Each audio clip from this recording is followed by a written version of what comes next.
To what would you give each moment in a day if you knew that you only get 4 unique and different days to shine? It is such an arbitrary number, 4 to be sure. But the parameters are set. You know the day of your execution or of your deliverance. This is a trial by combat. It's a day to define you, a day to test you, a day where all the torturous hours of training come together, where it's you, your gun, your preparation, your teammates, and your tenacity on display, dissected by your enemies, with your skill, your will to win, weighed and measured. It is your chance to prove to the world that in this small slice of place and time, that you above all others are to be remembered, to be respected. In the sport of paintball, it will come down to Sunday, the holy day, where you get to earn your place in the game. And in 2021, you get 4 of these. So this is the story of many moments, but of 1 year of what happens on 4 Sundays. They have to, they know it, right? Smart fucking paintball. Malice is just saving the day again, and Malice gets the crossfield shot as well. Guys couldn't make the corner like I was as consistent. They get Konstantin Fedorov back. They have Todd Martinez as the coach. Randy Smith is intent on building a championship team. I got the chills, and I was like, we're going to win this tournament. Pressure's all on them because they're number 1 team. We're the 20th place team. Level undefeated, the number 1 seed in their division. They have everything to lose, and we have nothing to lose. No one can touch Dynasty here. That was a complete masterclass. You go to bed dreaming you get to play Impact on Sunday and send them home. Then you dream you get to play Houston Heat. Who's the other Titan? Dynasty. There's no better feeling than going up against the big Titans.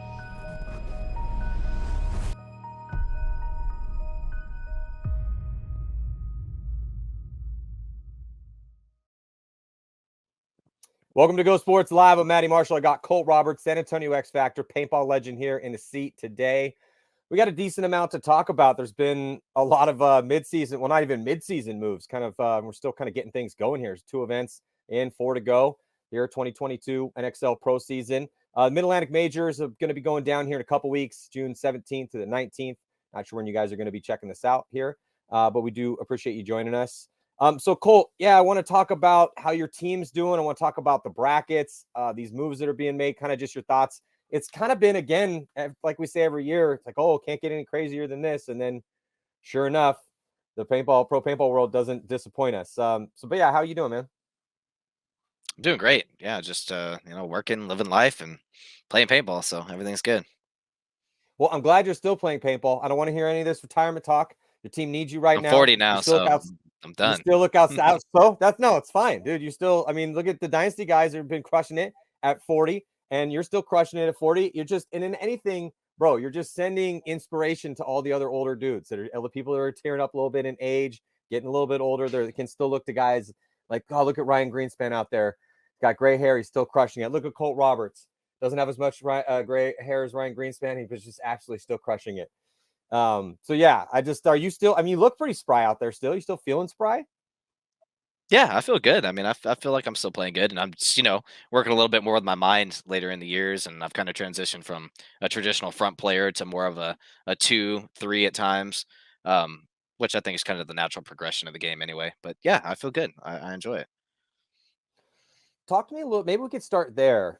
Why do you still play this game? I mean, you've been doing this at the highest level for, God, going on 2 decades now, and have been, a badass that entire time, going all the way back to when you got picked up as a young missile on the Naughty Dogs and then helped make X Factor an institution and became one of the greatest players in the world. Unarguably one of the greatest top players ever to come out of the great state of Texas.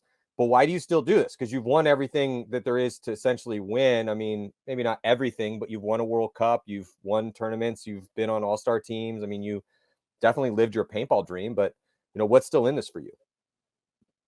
Never leave on a heater, they say. We've been up until this year, team hasn't performed too well, but I mean, I still think that we're playing good paintball. I think that I'm playing pretty good paintball, and I just love the competition aspect of it.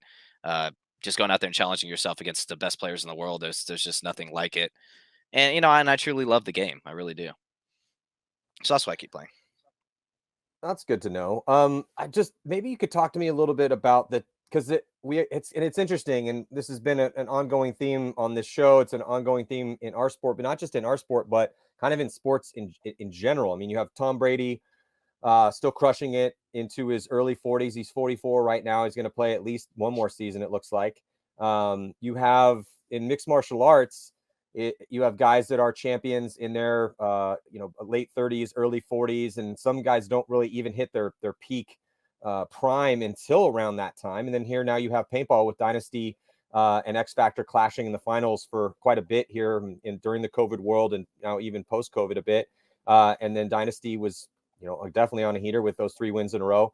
Definitely want your thoughts on Dynasty because you have clashed against them so much. But maybe you could kind of talk to me about just what we're seeing here in sports in general and paintball in specific, and why that is the case. I mean, experience and knowledge is invaluable, and it's not something that can be taught, and it's not something that you inherently have. I mean, we can go out there and run a million drills and have a 1 to 2% advantage over our opponent, but when it really boils down to it, we can all shoot a gun and we can all do the fundamentals of the game, but it really comes down to just the mental aspect of reading a field and knowing when to move and when to attack, when to defend, which lane to shoot. And I just think that that mental aspect is so big in the game of paintball. That's why you see people that have been playing for 15, 20 years to the top level they just have the mental game edge. And it's not that, they can't go out there against a semi-pro or even a D1 guy and not lose a snap shoot battle. It's just the fact that in the long swing of things, the mental aspect of the game is just it's the biggest part of paintball. And so I think that's why, especially in paintball, you see a lot of the older guys still killing it.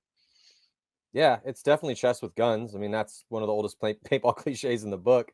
But we are definitely seeing that. I mean, and it's, it was interesting too, because when X-Ball first became a thing and Airball became the predominant bunker systems that we were using to play tournament level paintball, because it all started out in the woods, and you can still go play fun 10-man in the woods and play tournaments, ICPL, random 10-mans. It's awesome. And then it went to Hyperball. You can still play that at those 10-man events. But then it went to Airball, and when it went to Airball, there was this huge influx of all these kids, and those are the guys that defined the era of that time, the beginning of the modern era, and are now, those are the people we're talking about. You're one of these guys that's included in this. The Dynasty guys are included in this. There was that influx of young talent that kind of changed the game forever and forced a lot of the older guys to kind of retire from the 90s and even the 80s. And then now we're here kind of, and it's holding on still. I mean, I'm just wondering, how long do you think that this current era is going to last? I mean, there has to be, we're seeing a churn. We're starting to see that even now with some of these moves that are being made, some of these teams that are coming up. And this is, part of one of the reasons I wanted to get you back on the show and pick your brain about things, because you kind of have seen it all. And you've seen these different eras. But how long do you think that this current era is going to stick around? I mean, how long do you think you have? How long does Dynasty, the core of the Dynasty guys have? How long are we going to kind of see those guys hold on before it is just a kind of a new generation that will be almost forced to take over in a lot of ways, depending on how long guys can hold on? Yeah, and honestly, I think it might even boil down to that, and that's kind of something. I'm developing a training program, a local training program for the guys at my field. I've been coaching quite a few of the teams out at my local field, but we've been doing like team coachings and like layout development and things of that nature. But I want to get back to bare bones fundamentals of paintball, and I feel like the way it's going right now, at least locally in Texas, it just doesn't feel like anybody's at risk of losing their spot. And why that is, I don't know. I think it has a lot to do with, when I came up playing, we had a giant local paintball scene. We had a lot of mean dudes. I don't know if you remember the Addicted Guys and Brotherhood and the old Yeah. Texas Storm. I mean, those dudes would pound us into the ground weekend after weekend after weekend, and we loved it. And we came back for more, and we didn't mouth off and we didn't feel entitled. We just went out there and we took our licks and we got better. And I just, nowadays, it seems like, I come out to the field and people are jab jawing around for an hour and they're high fiving, and that's all good, and we're all having fun and all this stuff. And then, well, we don't want to play that team because they're not good enough, or we don't want to play that team because they're too good. And I just don't think that people are challenging themselves enough to come take over, teams like Dynasty or some of these older school teams like us. And they just don't have the grit to do it. They don't want to put in the work, and we ran. I used to play every weekend, Saturday and Sunday, run drills all the time, play all day. and it just doesn't happen anymore. And I think that it's kind of a sad thing. And so that's why I've kind of dedicating part of my life to do a training program, because that's what I want to do eventually, is just coaching and things of that nature. Even when I'm done playing, I've loved coaching all my life. And that's so, yeah, that's a great question why that is. But I fear right now it looks like it's just going to be like, oh man, I'm 50 and I can't physically play anymore. I don't want to physically play anymore and I'm done. Because right now it doesn't look like there's anybody just coming up to take our spots. There are guys coming up. I mean, the semi-pro division, I wouldn't say, I mean, it's pretty stout. And then you have some of these younger guys coming up, and you have some of these teams that are starting to make a name for themselves. The Levels of the world, the Hurricanes, ML Kings. Yeah, but what is Level doing? They're playing every weekend and they're grinding. That's what the Hurricanes are doing. That's what Level's doing. Yeah, they're putting in the work and it's showing. But you sit here and say that there's a challenge in the semi-pro league, but you take AC Fit, AC Dallas, whatever they're called these days. They come to the pro league and struggle to win a game, and then immediately after they get relegated back to the semi-pro league, they're just kicking the shit out of everybody. So explain that to me. I mean, that's proof in the pudding right there. It's a completely different world in the pro league. It just is. And sure, maybe it's the mental aspect. It is the mental aspect.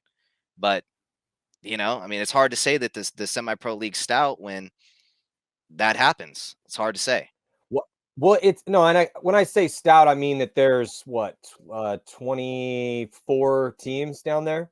So there's a bulk of human beings down there. Now, yeah, as far as who's ready to go play in professional, I mean, none of them, to be honest. I mean, we'll see. Prove me wrong. I mean, like you said, you have the top teams down there are Blast Camp, Paintball Fit, the Killers, all those teams. And I like those teams, man. I respect those guys. I respect their grind, and I respect what they've done so far. But as we saw last year, the dudes on Paintball Fit which was AC Dallas, had a really hard time winning games. And that's just the way it is. Now Blast Camp did have some success at that Astro event, and the Hurricanes are proving that they can win some, games here or there, and they made a Sunday. But that's kind of my point. But it's interesting. But there's a couple points here that I wanted to make, and is that these aren't just this isn't like when X Factor came up and it's like a couple dudes that are a little bit older and everyone else is these young kids that don't give a shit, reckless as hell, all just cocky, heads this big chips on their shoulders. No, man, these are for the most part grown ass men. There's a couple younger guys on all these teams that we just mentioned. For the most part, they're all dudes that are in their mid to late 20s. A couple guys here or there, a little bit younger than that. So these are, again, it's just guy. And a lot of these guys have been grinding for years. Someone played on Level, played college paintball. I mean, those Hurricane guys have been playing for some years as well, too. I mean, they didn't just get here. They've been doing the work and grinding, like you've been saying. But it is interesting, though, because we're already seeing a churn of players coming in and going out. And we're going to continue to see that the next 5 years or so as we have the dynasty era, guys that are your age, guys that are right around that age, kind of eventually age out, become coaches, maybe start teams of their own. I think it's going to be a really interesting Wild Wild West type situation once that does happen in about 5 years or so. And it's going to slowly build towards that. We'll see kind of how it all goes. So it's not just like everyone in that era is just going to stop playing all at once. I mean, who knows? You could play to your 50. I mean, maybe probably could play. Maybe. Who knows? We don't really know. Maybe it's like one guy leaves and everybody's like, oh, well, we're all going. Yeah, but it doesn't. It's never. It might be a quick slope. We've never been in a position like this before. I mean, it kind of did if you think about it when the change of the game, because like think about your era of professional players of who transitioned to the current meta of the paintball game. You know what I mean? Like there was a landslide of players that just all of a sudden just didn't play anymore. Yeah, but they kind of, I mean, it depends. I mean, it didn't all happen in 1 year. It was over a maybe 3-4 year, 5-ish year period. I mean, Thomas is still playing. I mean, I stopped playing to do webcasting and try to transition this to my life when I was in my late 20s. I started playing pro at 16 and played till I was like 28. That was it for me because I did everything I wanted to do as a player. And this was now my new quest. That to me was bigger. It was almost like selfish to continue to keep playing because I wanted to build something for the future for everybody. And that was my quest. It was my new goal. Right. So, but everyone has their own way, their own, it's all up here. It's up here as far as how good you can possibly be. Can you read the matrix? Can you figure out this? It's not even like chess. It's really more like Go. which is a much more intricate game than chess.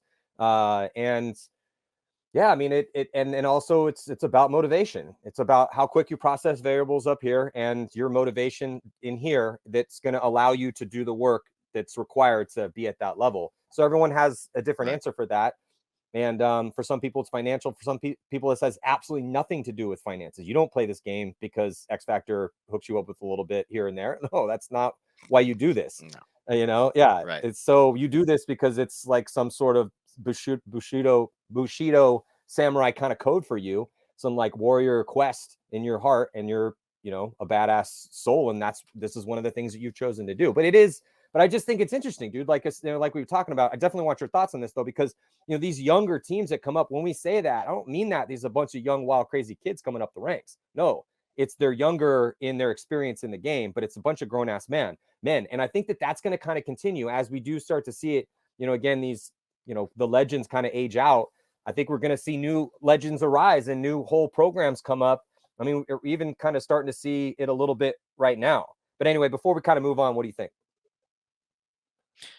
Yeah, I mean, I agree with you. And I think, like you said, and it may be just I don't know, maybe a society type thing that just, you know, it's different. The times are different, and people are different. And you know, when I was growing up as a kid, I was out playing football and baseball in the street and basketball and every sport known to man. I was outside and playing, and you know, I struggle to find a kid out in the street when I drive home from work. It's like if I see somebody playing ball out in the street, I'm like, oh, that's awesome. You know, that's really cool because you don't see it anymore. So I think that maybe that has something to do with it, that people just don't want to go outside anymore, and it's more of a digital world, and people are playing video games, which I love video games, so I'm not knocking that, but yeah, I really don't know. And people just don't want to challenge themselves, I think, as much as we used to. And it's a little bit too much of maybe everybody gets a trophy mentality nowadays or something. I don't know.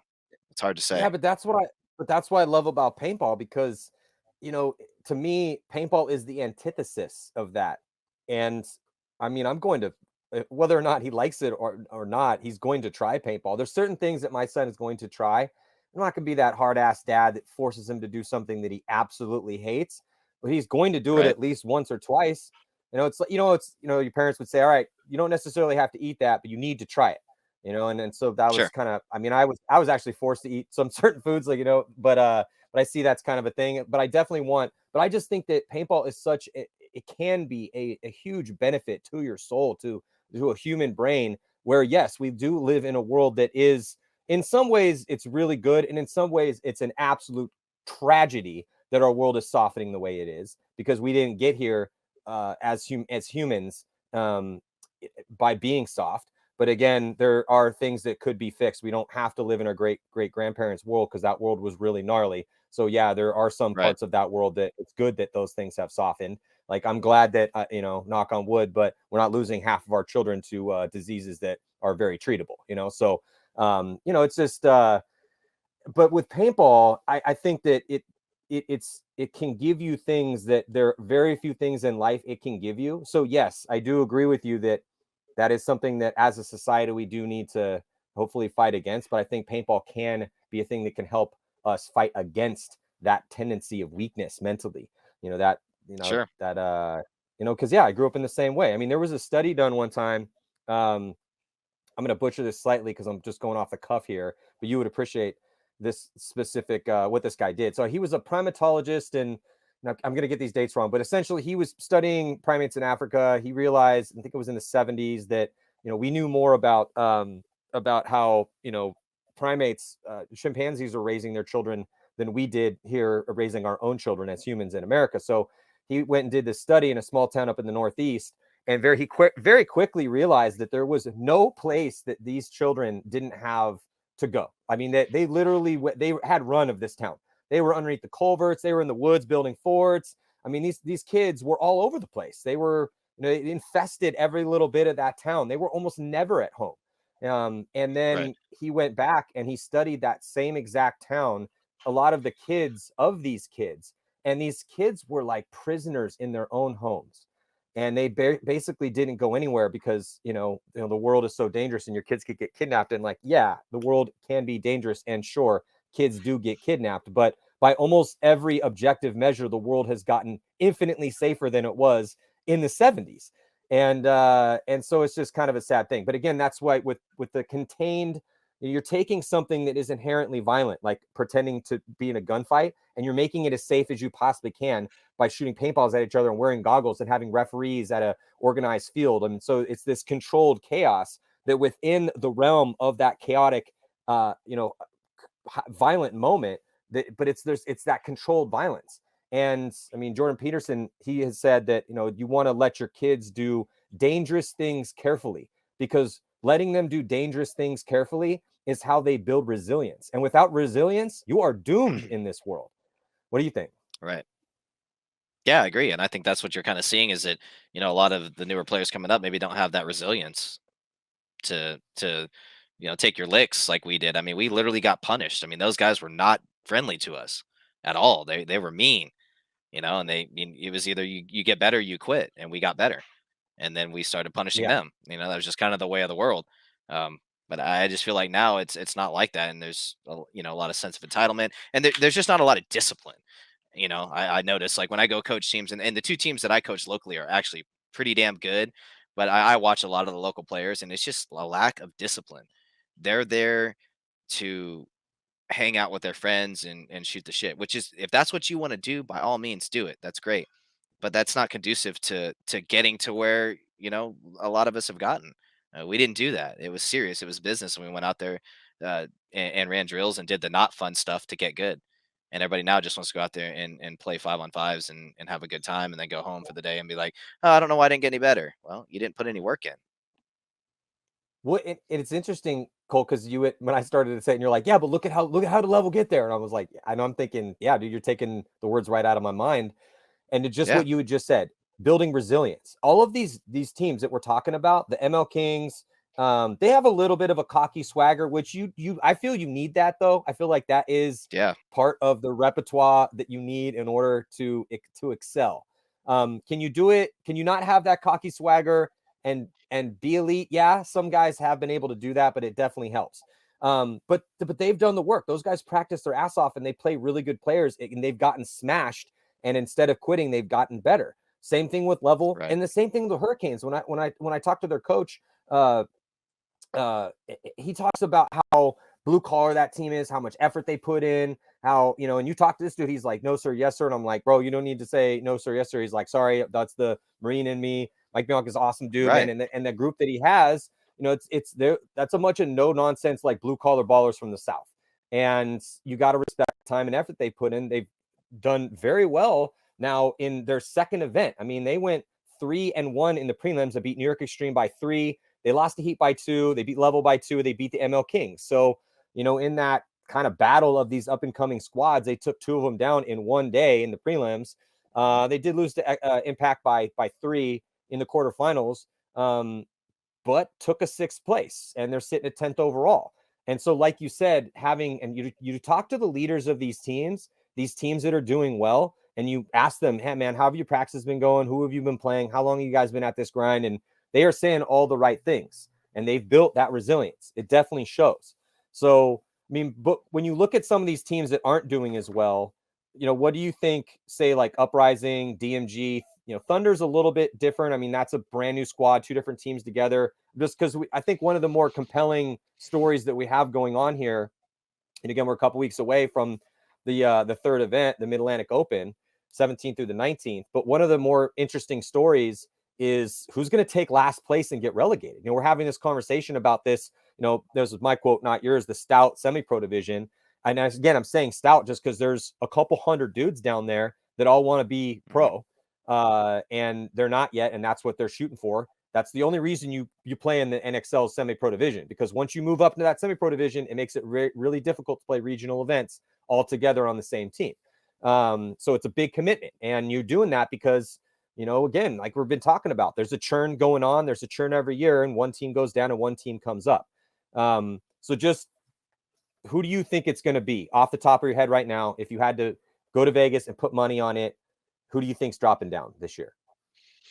I know it's still early. We're only 2 events in. I really don't know. I mean, I don't know. I think that right now,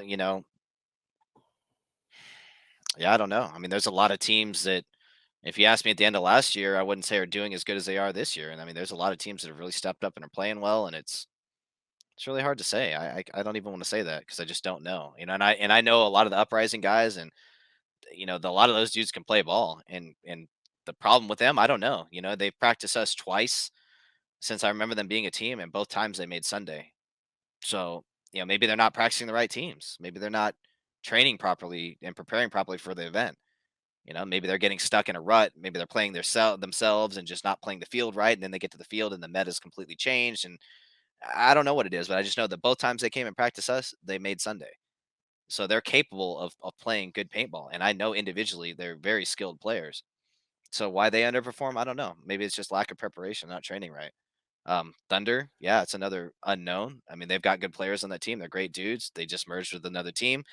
We practiced them this weekend, so I'll let you know. I don't know how they're going to be. We'll see. Well, that's good DMG, news. another thing. Good news. They're I going don't down to know. play you guys though for Thunder. But yeah, Yeah. so just real quick, as it stands, again, 2 events down, 4 to go. One of those is going to be a minor in Sacramento. If you go to that event, it does help if you're one of these lower teams trying to again stay out of last place. Last place, the 20th Yeah. place team will go down. First place, a semi-pro, has the option to come up. And then with how things have gone, who knows, man? The spot could be sold. Who the hell knows what's going to go on? But as it stands currently, right this second, DMG is in last. Uprising is in 19th. The Ironman, because they went to both events. So DMG, Uprising, and then Thunder, who's 17th. None of those 3 teams went to the event in Texas, the Open, the minor. They will be at this next one, which is a major. The Ironman did go, but they took last place. Now, that 15th did help them get out of the bottom basement of the last 2 places. So they're sitting at 18th. They lost every single game at that event. It's been difficult for the Ironman to put points up.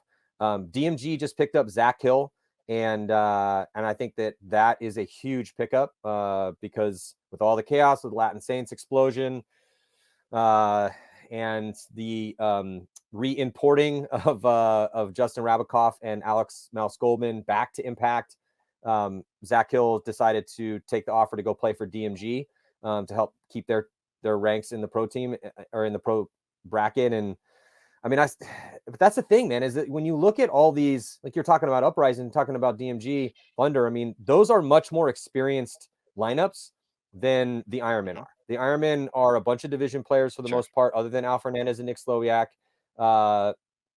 And they're trying to make their way in this pro world. So, that's an interesting story, but they have a lot of work to do. The Ironmen were also trying to pick up some of the craziness or pick up players from this craziness with the Latin Saints. It hasn't worked out yet. Probably, well, they're not going to get any of the names that we've already seen because everyone else has found a home. Silos went to Damage. Corey Hall goes to New York Extreme. But Uprising hasn't picked anyone up that I know of. But DMG getting Zach Hill, as it stands. Where's A-Rod going? I don't know, man. I heard you guys maybe, but then I heard he wanted a ton of money, and that wasn't going to work out. Coming to the wrong team if he wants that. Yeah, that ain't happening. Yeah, ain't a ton of money over here. Yeah. So, I heard you guys were in the running of potentialities, but he was asking for way too much. So, we'll see. I also heard that if he doesn't get what he wants from any team, that he's just going to not play this year or maybe retire. So I don't know. I'm due to have a call at some point in time with A-Rod. I was trying to give him some space because I was hearing kind of through the grapevine what was going on, but yeah, I don't know, man. I think that a lot of those guys were just kind of burnt mentally from that. I mean, what do you think about this whole Saints thing? I mean, you've been around the block. You've seen a lot of money guys come and go. You've seen all-star teams come and go. What's your read on that situation? I mean, because the Saints are still around. They're going to play. They're under new ownership, new management. They're going to have a bunch of Latin players. It's going to be the Latin Saints. Yeah, what do you think? I mean, the first thing you think is like, from a business standpoint, there's no ROI on that at all. Like even if you won every tournament and did everything perfect, you automatically lose money basically with one of the salaries that he just tried to pay, right? So automatically it sounds fishy to me. It seems to me like if someone's going to do that, they want it for the clout and they're just extremely wealthy and don't really care and they have money to burn. I don't know. It seemed too good to be true, and most things in life that seem too good to be true end up being too good to be true. So it doesn't really surprise me if that's what you're asking at all. Um, it's unfortunate, but I think that especially I play a lot of video games with Justin, so I know kind of where he's at with things, and I know that he left Impact on good terms and didn't behind the back anybody or try and slide a hand to anyone. So good for him. He did it the right way, and I don't know the other players on that, but I think that if you left for that and weren't honest and upfront with your team, it's probably going to be some problems going back to a team or even trying to get on another team after you do something like that. So unfortunate for those guys. Yeah, if you're J-Rab or Mouse, as they were welcomed back to Impact, that's just a good old lesson of make sure you don't burn bridges. Now, Spica did not burn that bridge, though. I mean, I don't think that the reason that they didn't bring Spica back was because he burnt the bridge.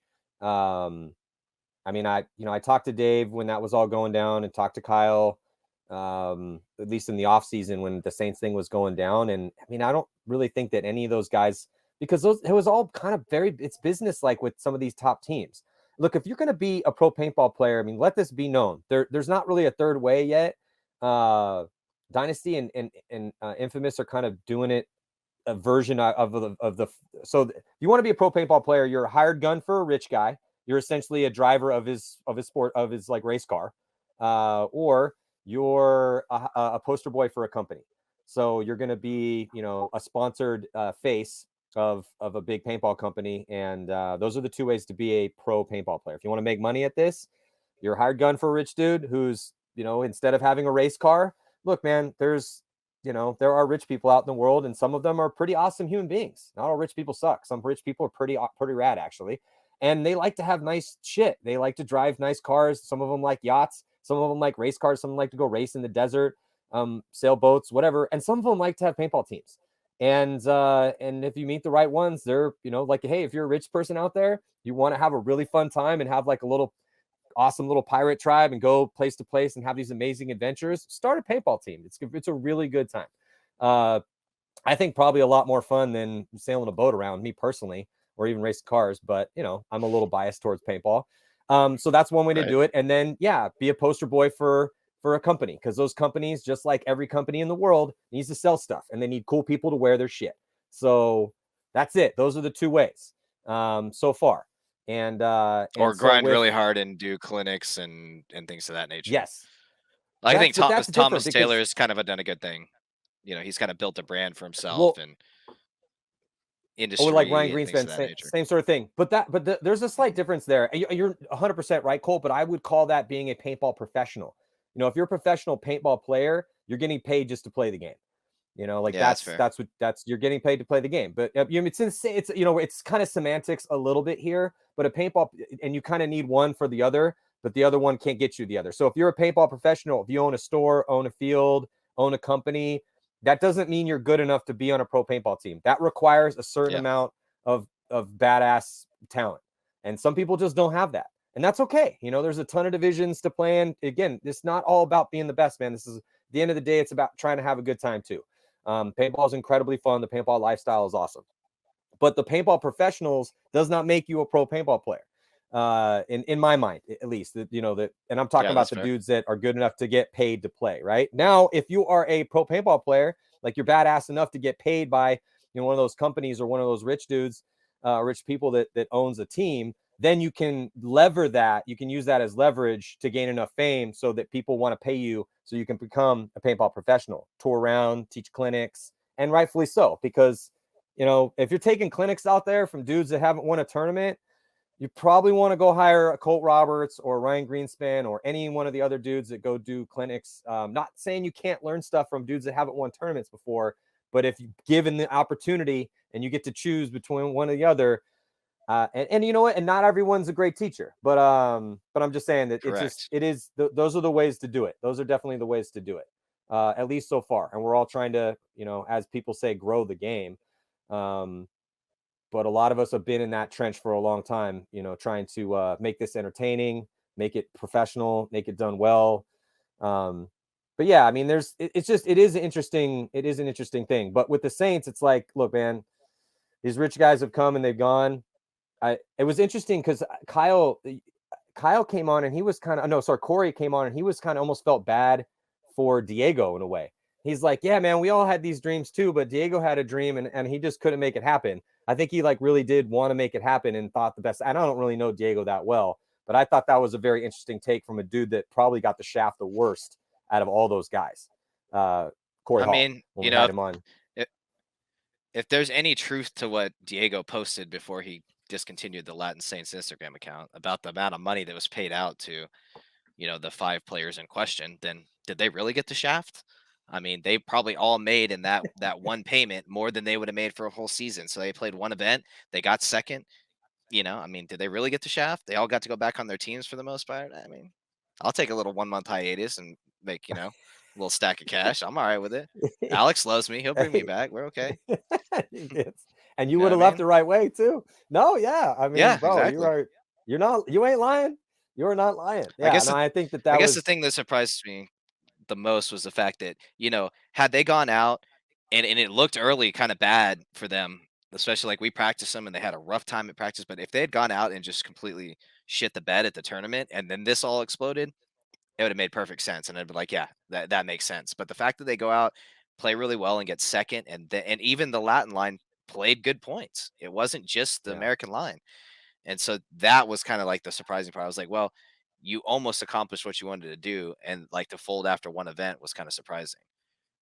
But, who knows what the That real was the answer to shocker. that was. Yeah. And there's all sorts of rumors spreading around, and I'm not much of a rumor guy, and I'm not much into the paintball like sewing circle, so I don't really know what's going on with things. But so I don't know what happened. I don't know if it was daddy's money and daddy didn't want it happening, or if it was I really don't know. Something happened. They did well, and if that was truly his goal, and it wasn't just a rug, to pull out from underneath everybody, then something happened. Yeah, not, and again, I haven't talked to Diego about it. I talked to a lot of the other guys, but yeah, and they took second, so that team doesn't have to worry about getting relegated for this entire season because that second place, that's a lot of points to put up. So even if they just go and take dead last the rest of the year, they're not going to get relegated. I mean, it is interesting. Well, let's because I don't have you all night, and I do want to talk about X Factor a bit before we kind of move on and talk about some of these brackets. Because you guys are kind of in a weird situation right now. At least I mean, I don't know exactly what's going on. I mean, I know what's going on. Obviously, I watched all your games, and I know a lot of guys on the team, and I talked to Ryan and stuff. But I just kind of want to know from you publicly. I mean, in your estimation, what's going on with X Factor? Why have you guys not made a Sunday? I was doing the these like team snapshots, little voiceover pieces that we put before your guys' games during the show. And I was, sitting there and trying to think of a way to say it. And I'm like, there are people in second grade right now that weren't alive the last time that San Antonio X Factor didn't make a Sunday. And now here we have 2 events in a row where you guys haven't made Sunday. And so it's a bit of a shocker considering that you guys were in the finals 3 times out of 5 events before that. So a lot of us who have been watching you guys play for your entire careers, and even the people that just got here, everyone's kind of scratching our heads being like, dude, what's going on? I mean, obviously we know there's been some, few changes here or there. Yeah, Archie goes to Dynasty, but when we looked at Houston Heat picking up Tyler from Dynasty, and everyone was like, oh my God, we even did a piece about it. Like, is Dynasty done? The answer was, of course not. That was, kind of, we were just setting that up just so we could tell people, of course, they're not going to be done just because one guy leaves. And that was kind of what I was saying to everyone about X Factor. I'm like, okay, yeah, Archie left. So what? That's just going to give Colt and Meter and Rainey, once he gets healthy, and give all those dudes more of a reason to play like the badasses they are and go out and slaughter people. So I'm just kind of wondering, what is going on? Yeah, me too. I don't know.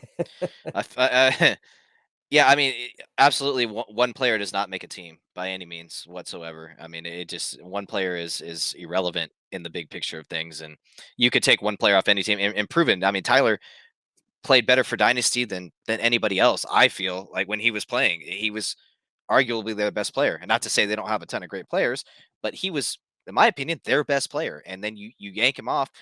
But I never once thought that would impact the team to where it's like, oh, yeah, Dynasty is a non-issue. yeah, I mean, there's going to be slots open up for other talented guys and people to come up and shine, and they have a far deep enough team and roster to overcome that clearly. And I felt the same for us. I think honestly, our biggest problem right now is I feel like we've lost the way we win. I think we've lost a little bit of our aggressiveness, and I think that we just need to go out and get some, really. I think is what it boils down to. I don't think it's anything, there's not any strife in the camp. I think mentally the camp is in a better mental place than it's been in a long, long time. The team's getting along great. Everybody's there to win, putting in the work. So it's nothing to do with lack of effort or lack of, chemistry or anything of that nature. We do have some new pieces in there, but I think it really just boils down to we need to play our type of paintball at all times. And I mean, you just look at the last event, we come out and we ended Dynasty's 20 something game win streak or whatever it was. I 21 mean, games, yeah. right. So I mean, that proves to you right there that it's not the fact that we just don't have it anymore. It's just being consistent. We go out and get blown out by Diesel. What are you going to do? You know, they shoot a bunch of us on break. We keep running into their guns. We didn't make adjustments. We didn't. Yeah, just little mistakes, and every team goes through these up and downs. I mean, you look at Dynasty 3-4 years ago, and they were just, yeah, they were a Sunday team, but they weren't really a contender to like win every tournament by any means. And then they come out a few years later with roughly the same lineup, and now they're winning tournaments. So teams go through this ebb and flow of paintball, and you kind of got to get a gut check every once in a while and kind of realize like, hey, we need to get back on path. And I think that's kind of where we're at. We're just figuring things out, and we just need to get back to playing our style of paintball and let that kind of dictate the pace of the game and not play so defensive. I think that's my opinion of it. Yeah, and when you look at I don't know, I just was giving a couple head checks here at some of these stats. Uh and it is peculiar. In a lot of different ways, and not just for you guys. If you look at, you said not everything can last forever, you can't be on a run forever. And sure enough, you guys first of all, you were in the bracket of death. It was an absolutely nasty Absolutely. bracket you guys were in. So, Our just first bracket the was fact too, that, if you want to look at it that way. The first yeah, event no, bracket was absolutely. terrible too. We had two top three teams in our bracket. Yeah, it was yeah, I mean, you had real quick, gotta find your sheet.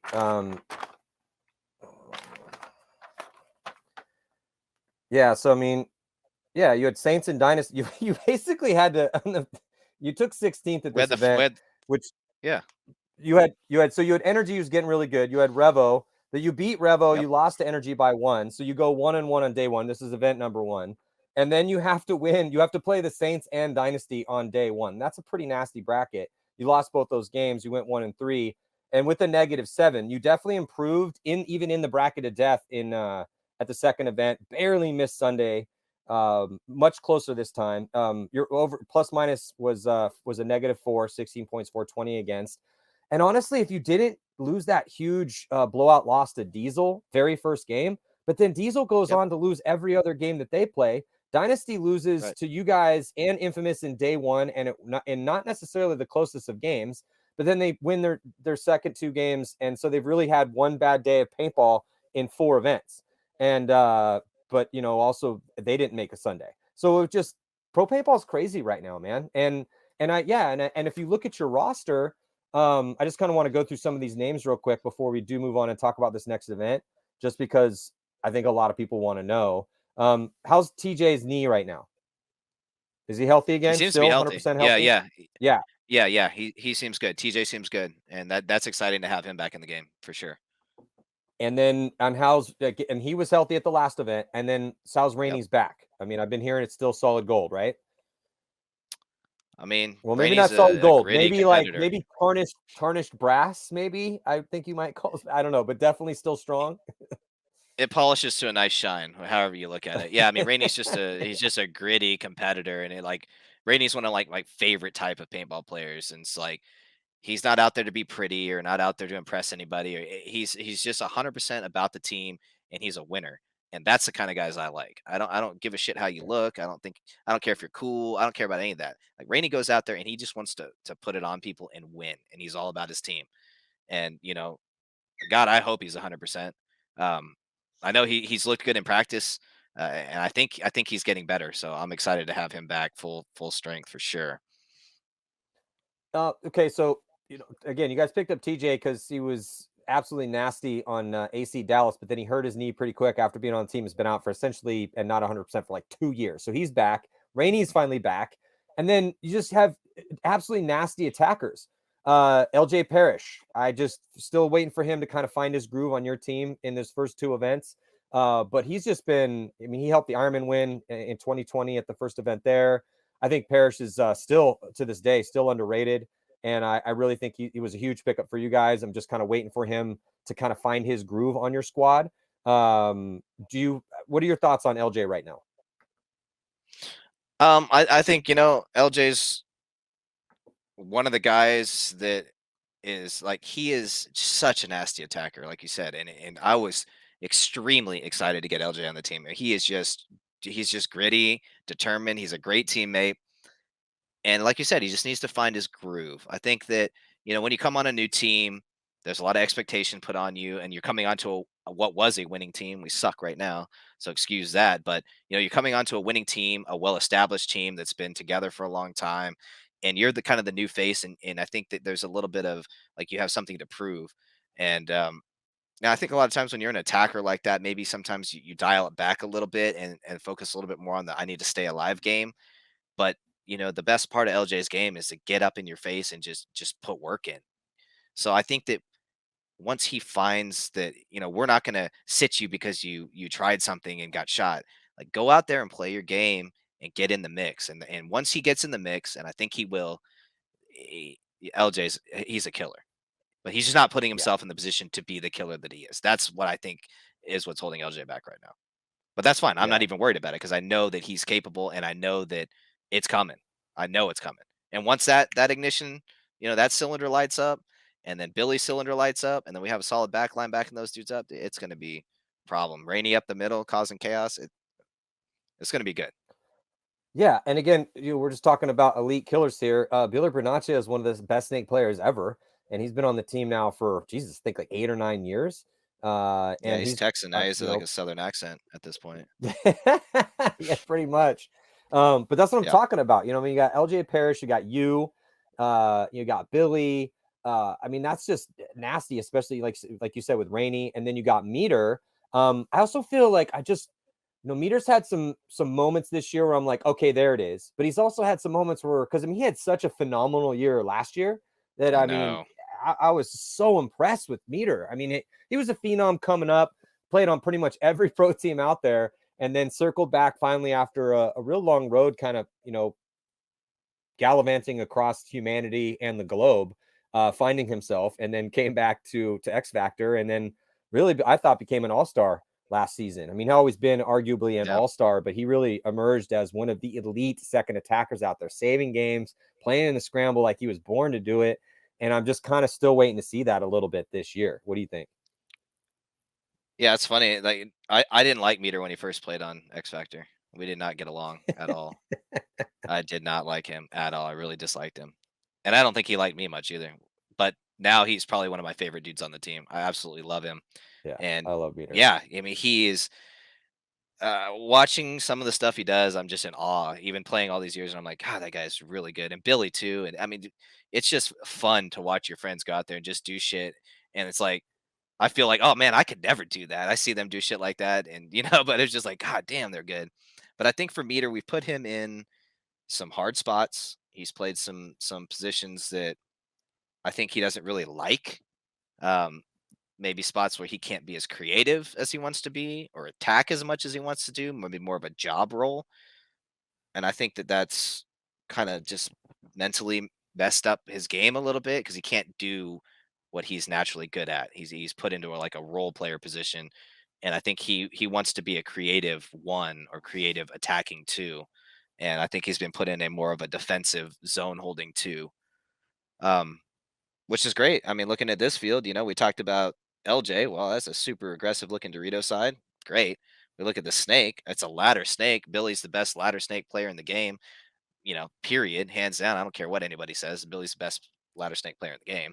Um, and then you have Meter that can play an attacking two on this field as well. So I mean, and then yeah, I think it's going to be great. I'm not worried about the team at all. I'm disappointed that we've performed so poorly, but I'm not really worried about it. It's just one of those things that happens. I've been on this team in the dark ages when we sucked and got our asses kicked, and I've been on the team when we've won championships, and tournaments. So it's just a stepping stone. I'm not worried about it.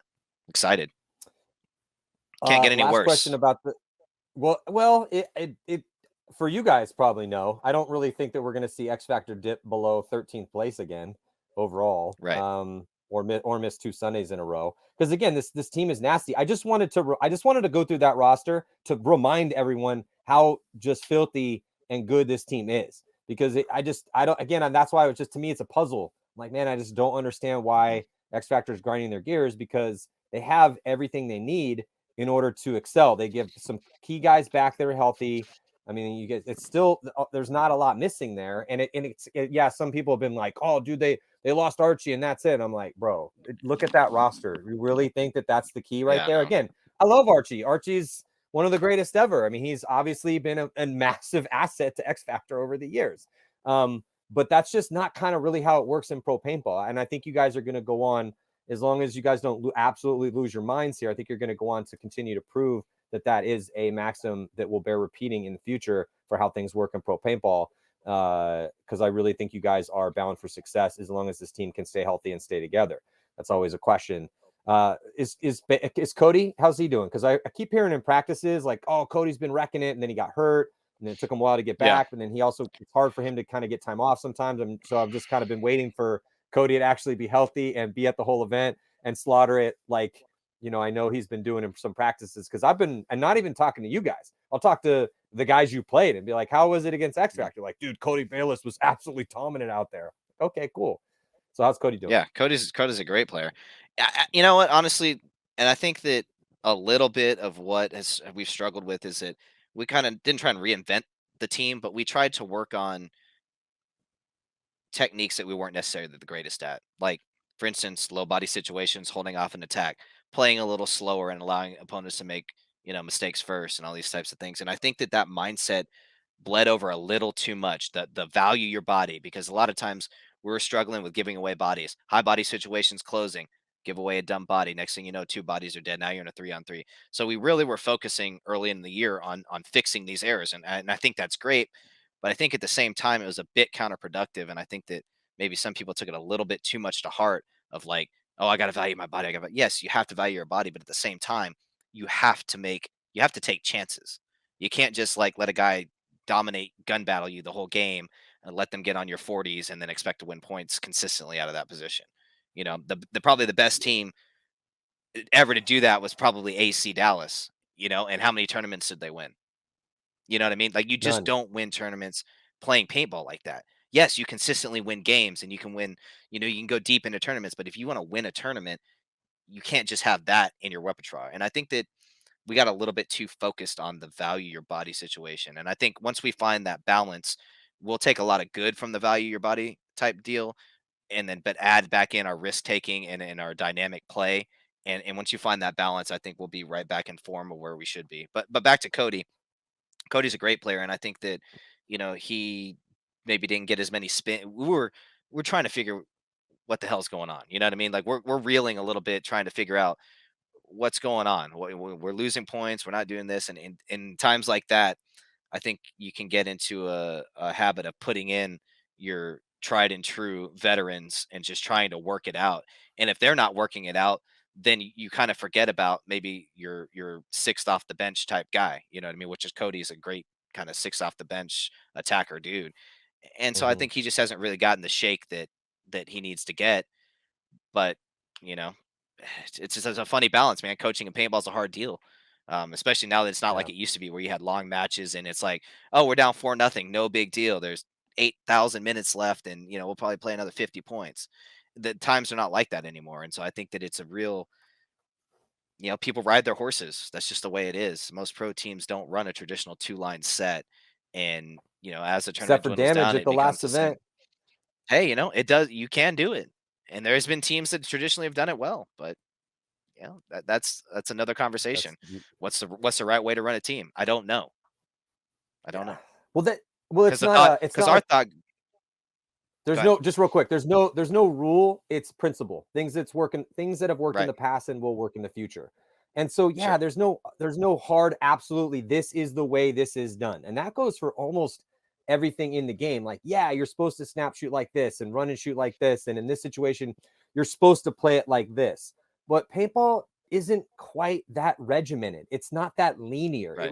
It requires creativity. It requires that certain bright spark in a human being's mind that allows them to play jazz a little bit with a chaotic situation. And I feel that that's why you guys have been so good, because you are brash, you guys are aggressive, you are creative.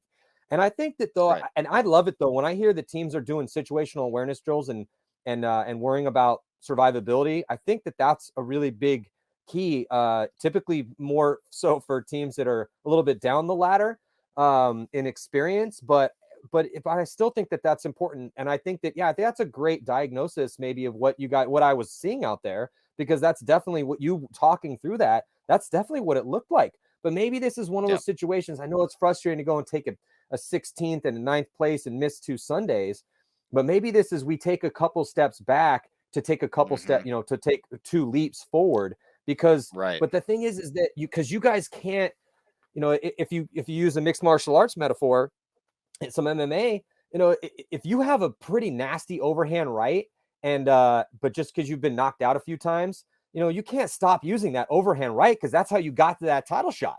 I mean, that's Right. that's the dynamite, man. You got dynamite in your forearms. You got to throw it every now and then. You can't just be worried about catching one too much, even though you've been knocked out a couple times, because you're just, if you never throw it, it's never going to land. And watching you guys sometimes past couple events, I'm like, man, where is this offense? And it was just, I think that Colt, that was a pretty excellent diagnosis of what I kind of watched. And yeah, I think that if you guys embrace who you are, but yet keep and let the lessons resonate from the things that you've been working on, dude, I think that could be the ticket, because you guys have been through some gnarly battles this year against some really tough teams. So, and Yeah. now you guys really want it. So I think that could be really good. But yeah, that was a good one, man. That was a good one.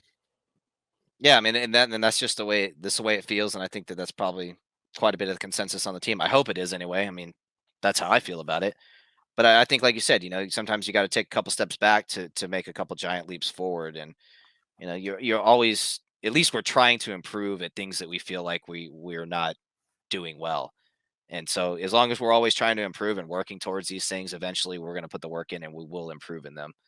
And we've just, yeah, Yeah. not to make any So excuses. We had hard brackets. It is what it is, right? I mean, you got to beat all the teams to win a tournament. So, going in, it's like, oh, we got Dynasty and the Saint. Who cares? We got to beat them to get to where we want to be anyway. I mean, yeah, face them early, knock them out dude, early. I don't care. like you said, Dynasty, yeah, face them early, knock it out early. I mean, the teams that typically make it through the bracket of death win the tournament. Damage just did in the last one. And And just, Saints and yeah, Dynasty so won 2 out of our tournament, out of our bracket. there you go. So, but also it's just, look, Damage just won this last event. Dynasty at 40 years old with their core just went on a huge run, winning 3 events in a row, 21 games in a row. I mean, and the only guys we haven't mentioned out of your roster is Tom Guest, who's had I thought a real good showing coming off the bench and playing for Rainey. And then Anthony Bowles, who I also think is a rising talent and can easily not easily, but get in there and take over. He definitely got some spins. I don't think he's quite at the level that some of your other first attack. I'm not taking anything away from him, but he's a lot less Sure. experienced than you. He's a lot less experienced than basically all the other guys you have. And then we didn't mention Jesse Stevens. Is he coming back? He missed the last event. Are you going to be guys bringing him back for this next one, or how's that? That's the last kind of question I don't mark know. of people that have been asking me. Yeah, I don't know. I don't know the answer to that. I wish I could answer the Jesse. I don't know. I don't know what his plans are, or what the plans with the team is at this point. I really don't know. I'm kind of disconnected from that kind of stuff. I'm more of a, like, I show up and do my job type guy. I've never gotten too involved in the politics or the what's going on and the dynamics of that kind of stuff. So I can't answer that.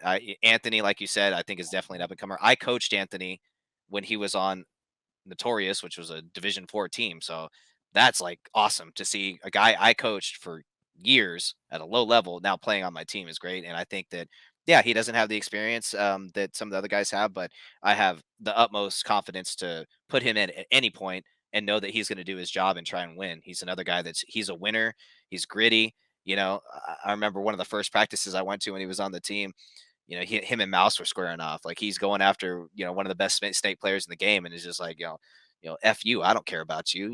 And I love that. It's like yeah, go out there and just flex yourself, man. Like, put it on the dude. So yeah, I'm Yeah. excited about Anthony. I think he's got a lot coming. And Tom is straight nasty. Never knew it until he played on the team, but Tom is just solid, dude. And he's kind of like that dude you don't expect to run through the middle and bunker three dudes, but he sees those windows sometimes and just up and goes. He's good. Tom's real good. Yeah, so that's what I'm saying, dude. Like your roster, and yeah, Anthony Bowles definitely has that cocky swagger. At least he plays like he does. I don't know him as a He person does. yet, but he definitely seems like he has the swagger that I remember from all the X Factor dudes when you guys first came up. I'm telling you, this is a team that can win a tournament with the roster you guys currently have. I mean, if I don't know if Jesse's coming back or not, but if Jesse does come back and plays like we have seen Jesse play at his best before, he should be able to help your team. So if you add him in, I don't know if he's going to be there. We were going to have Ryan Brand come on the show as well today too, but his beautiful wife is expecting their next baby, and that baby is due at any second. So he's like, Matty, I would love to come on, but I don't want to get on the show and then have to peace out like in the middle, or it's so I was like, no, we got Colts, all good. But yeah, Cody, Billy Bernaccia, Bowles, TJ Danner's back healthy. Tom Guess is nasty. Obviously, you got Al Martinez as the leader, the captain of everything. You got Meter, you got LJ Parrish, yourself, and Rainey. I mean, come on, man. That's a team that could definitely win a tournament.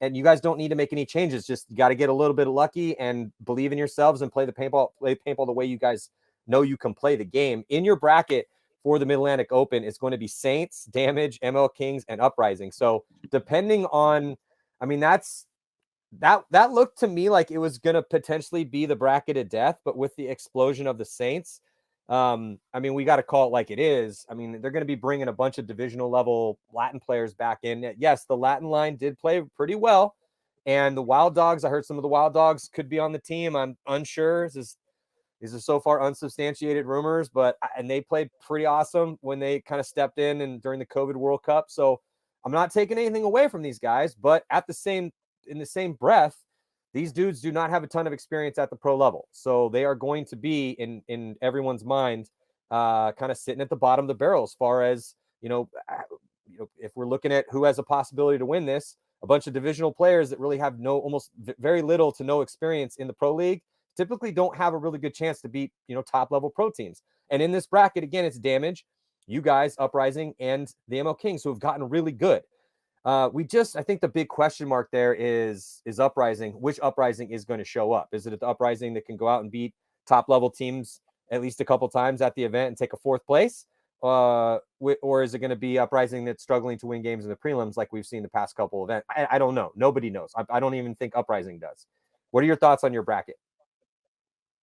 Yeah, like you said, I mean, you got a huge question mark with the Saints. I have no idea what to expect out of them, but I'm definitely not chalking them up as to an easy win. I not at all. Because when you have a team that has nothing to lose, then you never know what's going to come out of those guys. So that's a scary one to me. That's scarier than, I mean, I know what I'm going to get playing Dynasty. I know what I'm going to get playing Damage and Impact. Like, it's going to be a technical, smart, sharp game. But when you throw in these curveballs, knuckleballs, it's like a knuckleball pitcher out there, man. You never know. You may blast a few home runs off the dude, but he may also like trick the Good shit out of point. you. You can't hit a fucking ball. You know what I mean? So like, I Yeah. kind of feel like they're the Yeah. knuckleball. Damage. They got Joey Blute back, and somehow, I like Joey. He's a funny cat, but somehow I guess he's the glue that holds that wild thing together over there. And ever since he came back, they start playing better. I don't know. They've always had a good team. They've got good players, so they'll obviously coming off a win. They're going to be confident. They're going to play good. DMG, like you said, they had a big pickup in Zach. And I don't No, necessarily think they're ML deserve. ML Kings. I don't think Oh, we don't have DMG's. I DMG. think DMG's. MLKs. You're right. My Yeah. bad. ML Kings is You got just good. Like ML they've got Kings. a couple kids. Yeah, the Kyle Berry kid's good. They have a front snake kid that's good. They're not kids, they're men, Betancourt. but Yeah. yeah, they've got a couple players they can play, and those dudes they're out to prove something, and yeah, they're good. I don't take them lightly. And then, like you said, Uprising, they're a coin flip. I've seen them beat the best teams in the world, and I've seen them lose to the worst teams in the pro league. So yeah, it's a weird bracket, man. I really don't know what to expect, but we just need to go out there and do what we're gonna do, just like we would again in any bracket, and we'll be fine. I have no doubt about that. Yeah, I think it's your guys' time. I think that if I was looking at this bracket as pissed off as you guys are going to be, and now everyone's healthy, and yeah, I'd be like, gosh, we got X Factor, rough. Some people could try to paint that the other way, but that's just not how it goes. It's like, look at what happened to Damage. They missed Sunday twice in a row last year, taking 2 11 places, and then now here they are winning the second event and looking really good doing it, running 2 lines the whole time. So I don't know if they're going to go back to that 2 lines. They only got, well, I don't know if they got stronger. They did pick up Silos, but they lost Brad. So I mean, yeah, Silos has been playing like a living incarnation of a badass out there the past couple seasons. But Brad McCurley's Brad McCurley. And even though first day he didn't, I mean, he wasn't bad the first day, but he just kept getting better and better and better, and then looked like himself pretty much, after the first couple spins. So yeah, Brad McCurley was a big part of that win. I mean, everyone was. You don't run 2 lines the whole time. So that's a very fascinating bracket, because like you said, we don't really know how the Saints are going to do. Yeah, it's super scary. It's easy for me to sit here because I'm going to be up there watching it to say, yeah, objectively, Colt, these guys that are divisional players really have no business beating a team like you guys or Damage. But it's super scary to play those teams because they could just be running at you all crazy. That's kind of how the Wild Dogs did really well. Now, we don't really know if this field's going to play super aggressive. Yes, we've seen the layout, but until we actually start shooting some paintballs at each other on it, it's really kind of always tough to tell whether or not it's actually going to be super aggressive. So before I let you go, just a couple thoughts on these other brackets and how you think a couple of these teams that we haven't touched base on. How do you think the Impact's going to do? Because obviously on paper they should crush it. They just picked up J-Rab back. They got Mouse back.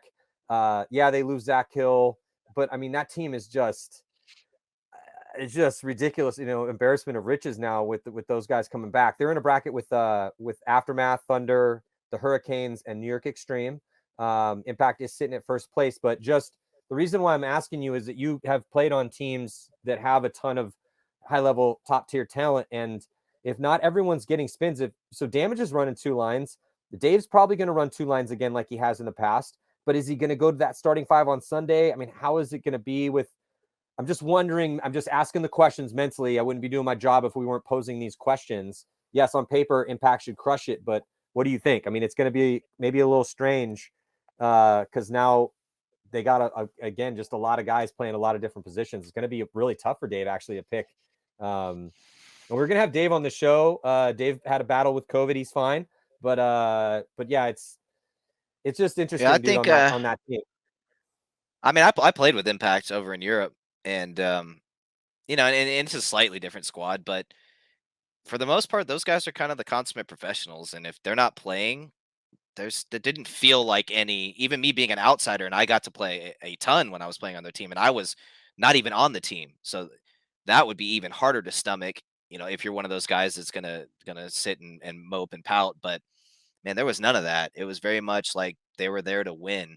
And I would assume that that's just the mentality that Bart, being an ex-professional hockey player and a very successful business owner, and Dave of running teams his whole life, I think they've bred that in, and people kind of know they're there to win. And if you got the hot hand, then you're playing. So I don't think that that's going to be an issue. And especially bringing back J-Rab and Mouse. I mean, it'd be hard to be upset sitting for J-Rab. He's pretty damn good, and Mouse is pretty damn good too. And if they're doing their job and you're winning, then I don't foresee that being an issue at all. And I think they'll be good. They're always good. So yeah, Impact's definitely gonna be good, like they always are. What were the other teams we were talking about?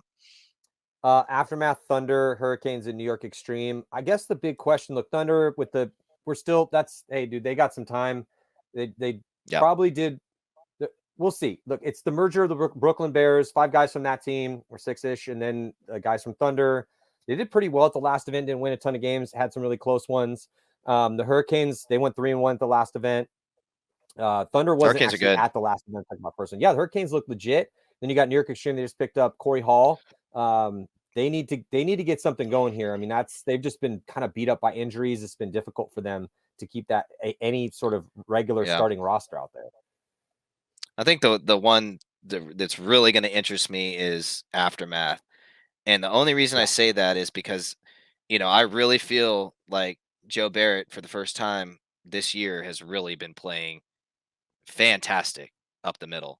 And looking at this field preliminarily, yeah, there's a middle presence, but it's not the way he was winning points and games for them. I mean, he was just single-handedly winning points in games for Aftermath. And the rest of guys are playing good too. I'm not taking that away, but I'm just saying that they had such a threat up the center in the first event, and now that they don't have that, it's going to be interesting to see how they perform not having that threat up the middle like they were able to have the first event. They did pick up that he's not a kid, but Zach, I think Hogue from, is how you pronounce his last name. Only he was there for a cup of coffee one event. Yeah, he was on Revo last event, and just got information from Mike Kimmin that they picked him up. Okay. So Rebels lost 3 bodies actually, because Thomas Mantoni and another one of their new guys, Isaac Luke. So Mantoni and Isaac went to PB Mob, which the Hurricanes semi-pro fell apart, and PB Mob is now going to make a run at semi-pro. So they're trying to pick up guys and load up and make a run. Okay. And so, Revo did pick up Zach Geiger, but they have lost 3 bodies now. I haven't talked to Henry about this. This is pretty recent since Zach left. This is just past couple days. But Revo, I mean, they had they're sitting at kind of third tier. They're in with Level, Heat, AC Diesel, DMG. Let me, again, I only got a couple more questions before I let you go. I can't keep you out here all night, but even though I'm sure we could nerd out about all these different teams for the next couple hours easily. What do you think's going on with Diesel? Because people keep asking me, like, dude, what's going on with Diesel? And I don't really have. I mean, yeah. I could probably sit here and talk to you for an hour, you specifically because you're a Texan and you know those guys, but it's a little bit of a riddle because Diesel started out doing pretty well. I think I got to pull up their info real quick, but if we go back to when they first went pro, and yeah, things have changed a little bit for them, but they kind of made a splash, kind of became, I wouldn't say a favorite, but a favorite of a newer team to do well this year, 15th and 13th. And I think they made Sunday like 3 of their 4 first ones, and then they haven't made a Sunday in 4 events now.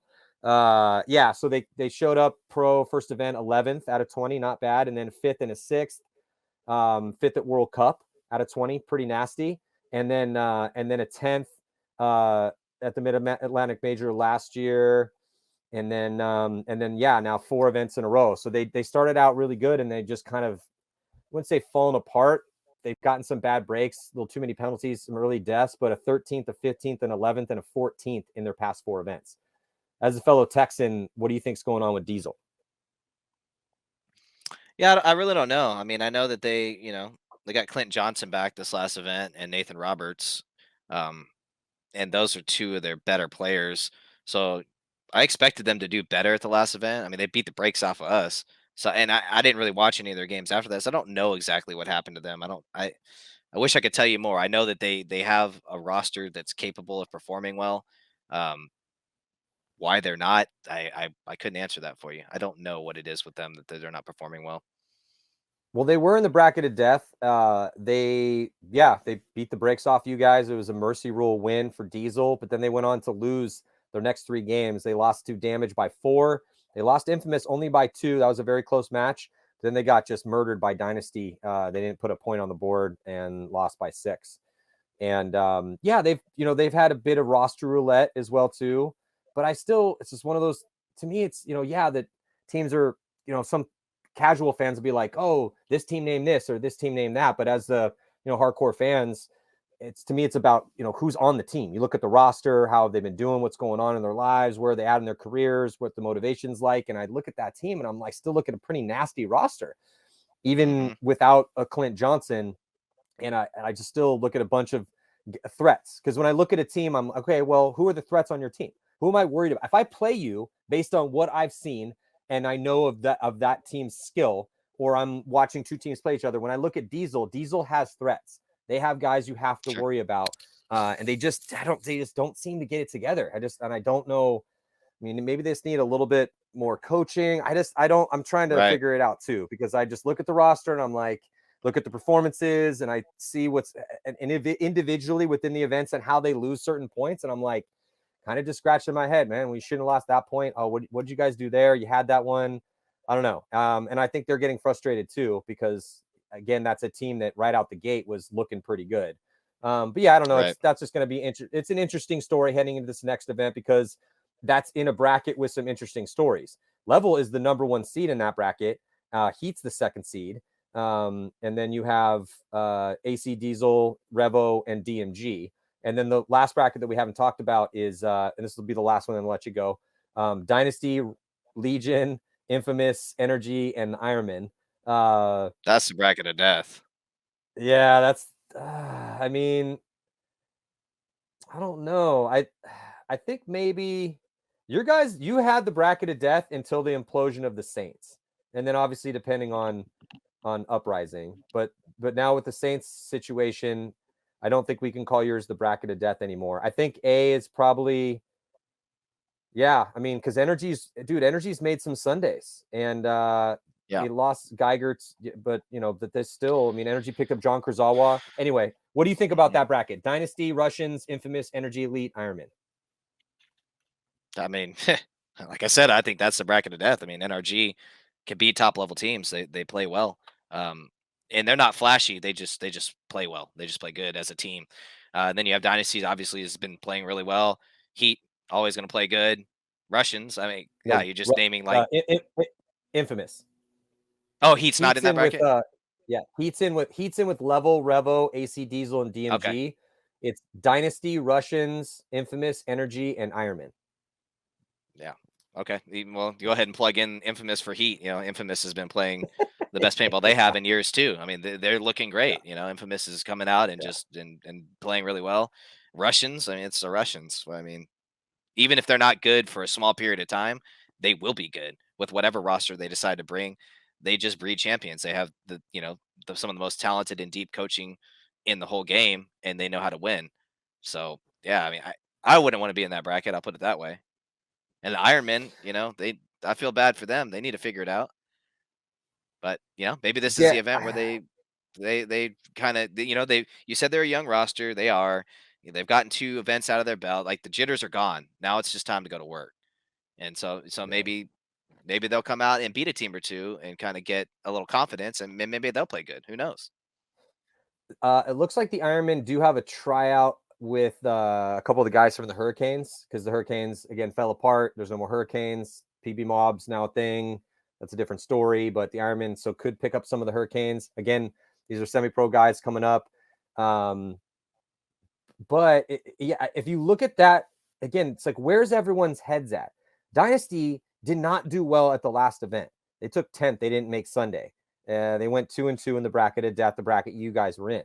Yeah, but there's some variables about the last event.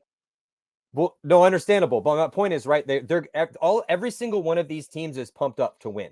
Every single one in this. Oh yeah, definitely. Look, everyone should be pumped up to win, but certain people and teams have certain more motivation, right? So Dynasty comes off of 21 wins in a row, 3 event wins in a row, trying to make history with 4 event wins in a row, when the most competitive time ever in professional paintball, and they come out and get smoked on Saturday, do pretty damn good on smoked on Friday, do pretty damn good. So they've had one bad day of paintball, but they're still going to be very motivated to go out and show everyone that they're still there and still the best team in the world in their minds, and hopefully for them, right? The Russians, same thing there. They're going to have a big chip on their shoulder. There's all this chaos going on with the war. Those guys don't want to have nothing to do with that. There's a lot of chaos with them. They finally got their starting 5 here.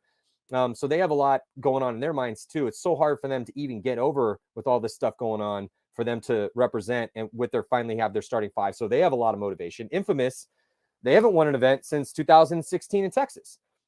And then we talked about how good they have been, but they still haven't put a win on the board in a while.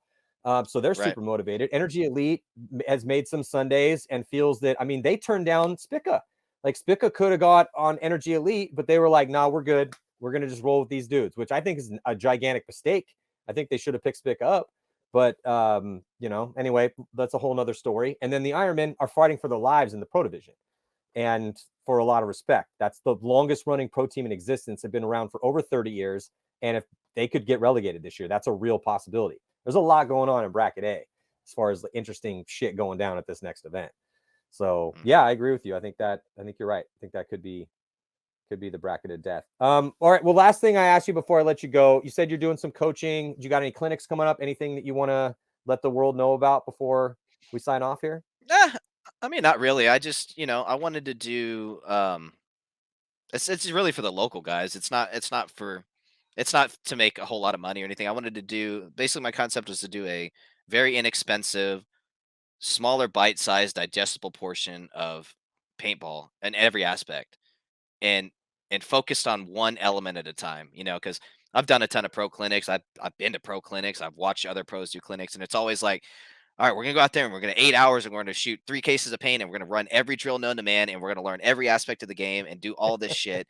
And these guys walk away with just like, glazed over looks because they don't know what the hell they just did. And they maybe grabbed 1 or 2 pieces of valuable things that they'll remember to take on. And I want to go away from that style, and I want to go towards, it's like, we're going to go out for an hour and we're going to focus on one element of the game. That's it. And we're going to run from the most basic drills, and we're going to build from fundamentals up to advanced technique. And you're not going to do advanced technique until I feel like you have the fundamentals down. And I want to run it kind of like a martial arts style, because I took martial arts for 6 years. I was in Taekwondo and got my black belt, and I always loved the regiment and the discipline and the structure and the way that it was taught. And I want to bring that to paintball. And it's not something that's going to be advertised or, so I'm not trying to like boast this here or make some kind of shout out to it, but it's just for the 2 local teams. I coach the Titans and the Dragoons at our field. If it organically grows and other people want to be a part of it, I'm not going to turn them down. Everybody's welcome. But it's really just focused to develop players from the ground level up. And that's what I want to do. So that's what I'm going to do. Love that. Yeah, it's interesting that kind of I got a chance to do some force on force training, like some kill house, shoot house stuff with Glock 19 shooting sim rounds, and played the OP4 with like a bunch of paying civilians to kind of come. So I'm playing the bad guy, and we would do these post situational breakdowns for these civilians who are paying quite a bit of money to be there. I mean, essentially it's like a gunfighting, active shooter clinic, right? Run by Navy SEALs, former Navy SEALs or tier 1 operators. Right. And I'm the bad guy. And we had like Catfish was a bad guy. And we had a couple different we had like one of our buddies who's on the Daggers, Long Beach cop. He was a bad guy. So we had all these different dudes. Josh Howe was there from HK Army. He was a bad guy. So afterwards we would have these breakdowns. And so, one of the guys that was like the overarching guy running it, we're giving this kind of a couple, he was listening to some of the stuff we were doing. The reason why I'm bringing this up is it just rang a bell because we were sitting there and talking to this woman who was probably, I don't know, 59 years old and had, shoots guns recreationally, never done any sort of this stuff before. She was scared out of her mind, to kind of be there, but handled it well. But also so we're sitting there after this like active shooter situation where I'd shot her a bunch of times and, with sim rounds, which hurt. And so she's in pain anyway. So we're like, you got to do this and think about this situation and this and that. And she's just like, okay. Yeah. All right. Yeah. Sure. And then leaves. And then the guy comes up. He's like, look, man, you guys just downloaded a bunch of stuff. She's probably going to not remember most of that. Like, we just need to really simplify things here because we want people to have like concrete takeaways. Like, we can't give people a PhD in a couple hours, right. In a force on force situation when they're, internally freaking out because they've never been in a combat headspace before. And, it's a good point, right? Because it's, you want to give people their money's worth if you're teaching a clinic or doing a situation like that.